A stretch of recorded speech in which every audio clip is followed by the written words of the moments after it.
आमच्याकडे काही हल्ली लग्न ठरले आणि लग्न करेपर्यंत कुठंतरी आता एक स्वतंत्रता आपल्या समाजामध्ये आली आहे, त्यामुळे अगदी मुलं मुली सेक्स पण ट्राय करतात.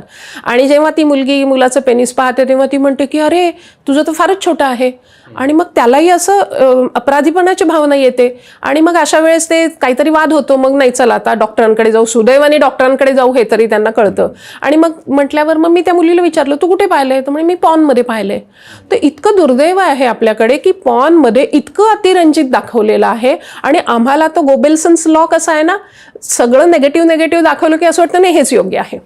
तर त्या गोबेल्सन्स लॉनुसार हल्ली मुली तो विचार करायला लागलेत. जसं मी हे मुलीचं उदाहरण दिलं तसंच हे मुलांच्या मनामध्ये सुद्धा मुलींच्या विषयीचे गैरसमज असतात.